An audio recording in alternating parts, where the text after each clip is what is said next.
Commerce Alive Today presents AirTran Airways.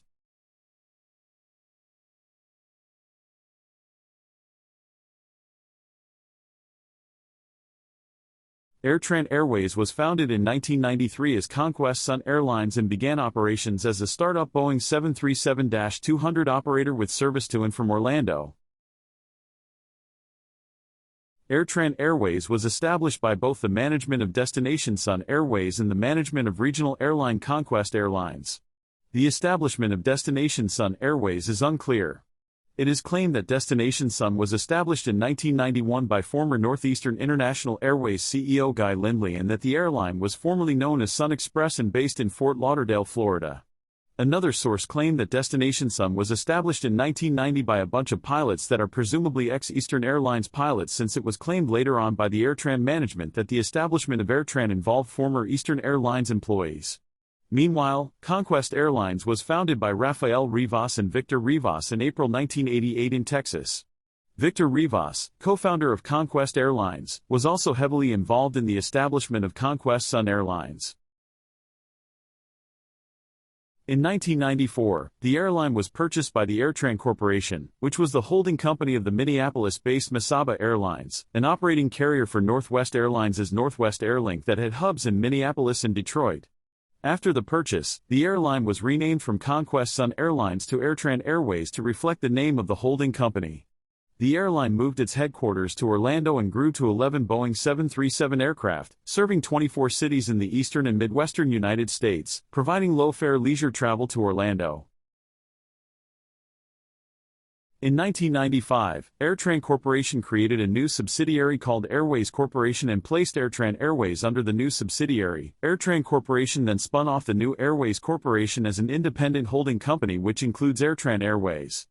After the spin-off, AirTran Corporation was renamed to Mesaba Holdings after its subsidiary Mesaba Airlines to distance itself from AirTran Airways. AirTran Corporation/Mesaba Holdings was finally renamed to Mer Holdings, which was finally dissolved in July 2012. On July 10, 1997, ValuJet Incorporated, the parent company of the struggling ValuJet Airlines, entered into an agreement to acquire AirTran Airways and its parent Airways Corporation. After the losses of both ValuJet Flight 597 and ValuJet Flight 592, ValuJet suffered due to the perception of a lax safety culture, putting its business in jeopardy. ValuJet purchased Airways Corporation on November 17, 1997. On that date, AirTran Airways and its parent Airways Corporation became subsidiaries of ValuJet. The ValuJet holding company changed its name to AirTran Holdings Incorporated and renamed ValuJet Airlines to AirTran Airlines. AirTran Holdings then operated two airlines with the AirTran name, AirTran Airways and AirTran Airlines, formerly ValuJet Airlines. AirTran Holdings retained ValuJet's stock price history. The AirTran name was chosen by the merged airline's management in hopes of distancing itself from the troubled ValuJet past. AirTran Holdings moved its headquarters to the AirTran Airways headquarters in Orlando on January 28, 1998, while ValuJet's Atlanta hub remained the hub for the combined AirTran Airways/Airlines operation. In April 1998, AirTran Holdings transferred all of AirTran Airlines' fleet and operations to AirTran Airways and canceled AirTran Airlines' FAA certificate. AirTran Airways now became the only airline operator for AirTran Holdings, and AirTran Airlines became an inactive subsidiary of AirTran Holdings. In August 1999, AirTran Airlines was merged into AirTran Airways, legally ending the ValuJet legacy. Even though AirTran Airways was the surviving airline with its absorption of the former ValuJet Airlines, which ended its operations as AirTran Airlines, ValuJet Airlines was the nominal corporate survivor of the merger. ValuJet's management team ran the merged airline, and all SEC filings prior to 1997 were under ValuJet, not AirTran. Adding to the confusion, AirTran management did not put an effort into explaining the correct history of AirTran thoroughly. The AirTran airline operation received criticism for the name change, with Time magazine writing, "In a corporate disappearing act, the troubled airline bought a smaller rival and adopted its name, becoming AirTran Airways." The Los Angeles Times wrote in the summer of 1997, after more than a year of reminding too many people of a disaster rather than low fares, ValuJet on Thursday said it would take a new name. ValuJet is buying a much smaller airline, AirTran Airways, from Airways Corporation for $66.3 million worth of stock and taking its name. In an article in The Atlantic entitled The Lessons of ValuJet 592, William Longaviscia presents a case in which the May 11, 1996 crash in the Florida Everglades as an example of a system accident, in which the complexity of the overall operation was the major contributing factor. Taking a contrary position, Brian Stimson argues in the Manitoba Professional Engineer that there are other examples of studied complex operations which have been routinely performed safely for many years, with such examples including large aircraft carriers and the Diablo Canyon Nuclear Power Station in California. AirTran made almost no mention of its ValuJet past. However, on the 10th anniversary of the Flight 592 crash, AirTran made no major corporate announcements out of respect for the victims' families. In January 1999, a new management team led by Joe Leonard, a veteran of Eastern Airlines, and Robert L. Fornaro, of U.S. Airways, took the reins at the airline. The two recruited a new senior management team, including Stephen J. Kolsky, Operations, Kevin P. Healy, 18, Planning, and Laurel Blinda, Human Resources. The immediate goals were to stabilize the balance sheet and prepare to refinance debt due in early 2000, fix the operations, increase and establish revenue streams and prepare for delivery and operation of the Boeing 717. AirTran was the launch customer and ultimately the largest operator of this brand new aircraft. At the same time, Leonard was determined to not only lead the turnaround of the carrier, but establish a culture of trust and entrepreneurship at AirTran. In 1999, AirTran reported a $30 million operating profit. On August 15, 2001, the company's stock began trading under the ticker symbol I on the New York Stock Exchange. In 2002, AirTran created a regional brand, AirTran Jet Connect, operated by Air Wisconsin. On January 5, 2004, AirTran's last McDonnell Douglas DC-9-30 was retired, leaving it with a fleet of more than 70 Boeing 717-200s. Shortly after, the first Boeing 737-700 entered AirTran's fleet in June 2004. In August 2004, AirTran Jet Connect operated by Air Wisconsin ceased all operations.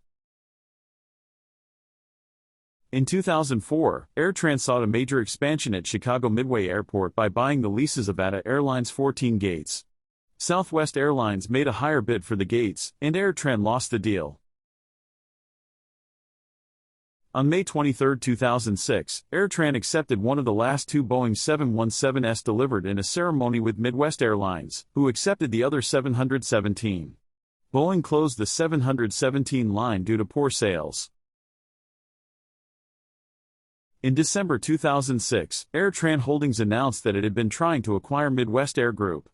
On August 12, 2007, AirTran announced its attempt to purchase Midwest Airlines had expired, while TPG Capital, in partnership with Northwest Airlines, had entered into an agreement to purchase Midwest Airlines for an amount larger than the AirTran Airways proposal. However, on August 14, 2007, AirTran increased its offer to the equivalent of $16.25 a share, slightly more than the $16 a share from TPG Capital Investors Group. However, Midwest announced TPG would increase its offer to $17 per share and a definitive agreement had been reached late on August 16, 2007. On September 21, 2007, AirTran pilots, represented by the National Pilots Association, rejected the carrier's contract proposal. 2 weeks earlier, the pilots voted to dump the union president and vice president. On April 10, 2009, 87% of the pilots at AirTran voted to merge the National Pilots Association with the world's largest pilot union, Airline Pilots Association.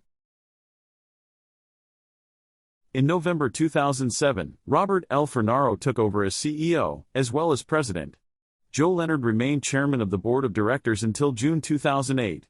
Upon his retirement, Fornaro then became chairman, making him chairman, president and CEO.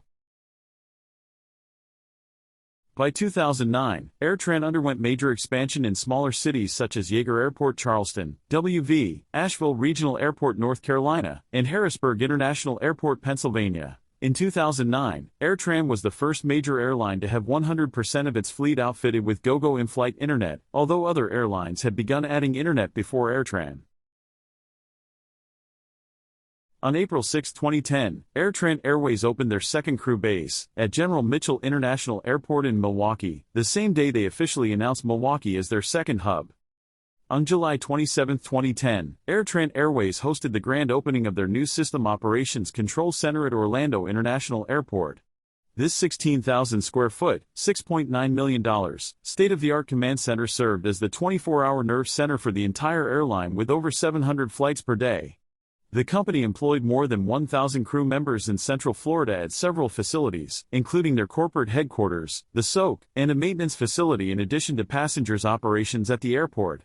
After considering putting the SOAK Center in Atlanta, where AirTran has their largest hub, the decision was made to expand the facility in Orlando adjacent to AirTran's headquarters. In October 2010, a new crew base opened at Orlando International Airport in Orlando, Florida. The base initially employed 100 pilots, including a chief pilot. In April 2011, AirTran had the best safety record among U.S. carriers as measured by the number of incidents such as bird strikes. AirTran was first with only 0.0000196 incidents per flight, Southwest second with 0.0000203, and U.S. Airways third with 0.0000203 incidents per flight. Bill Voss, who was then head of the Flight Safety Foundation, said the safety record in the U.S. is so good that it's very difficult to find enough accidents or incidents to draw much of a conclusion about who's safest. Prior to the winding down of the airline, AirTran grew to serve more than 70 cities coast to coast as well as in the Caribbean and Mexico. It had over 700 daily flights and 8,500 crew members, and served nearly 25 million passengers per year. On September 27, 2010, Southwest Airlines announced they would acquire AirTran Airways and parent AirTran Holdings for a total cost of $1.4 billion. The acquisition gave Southwest a significant presence at many of AirTran's hubs, such as Atlanta, then the largest U.S. city without Southwest service, in Milwaukee, as well as expanded service in Baltimore and Orlando. With the acquisition, Southwest added international service to several leisure destinations such as Cancun, Montego Bay, and Aruba. Southwest integrated AirTran's fleet of Boeing 737-700 series aircraft into Southwest Airlines brand and livery, and the Boeing 717-200 fleet was then leased out to Delta Air Lines starting in mid-2013. The airlines plan to have the acquisition completed and finalized within 2 years, with the two carriers operating as separate airlines in the interim. The deal closed on May 2, 2011, and a single operating certificate for the combined carrier was achieved on March 1, 2012. Total integration of all employee groups between the two carriers was completed in 2015. On February 14, 2013, Southwest Airlines announced that they had begun code-sharing with AirTran. They took the first step on January 25, 2013 by launching shared itineraries in 5 markets. Southwest continued launching shared itineraries with 39 more markets beginning February 25, 2013. By April 2013, shared itineraries were scheduled to be available in all Southwest and AirTran cities, both domestic and international.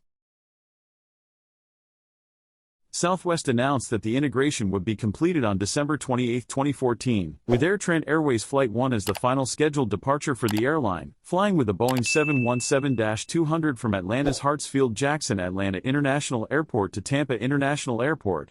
The flight used the callsign Critter as a nod to ValuJet. This route and flight number had been ValuJet's first flight. We're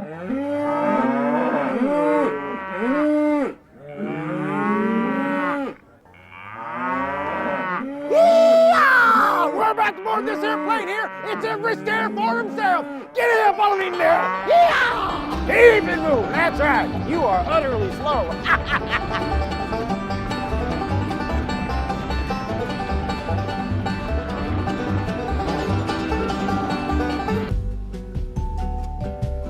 Welcome aboard AirTran Airways. I hope you enjoy your flight.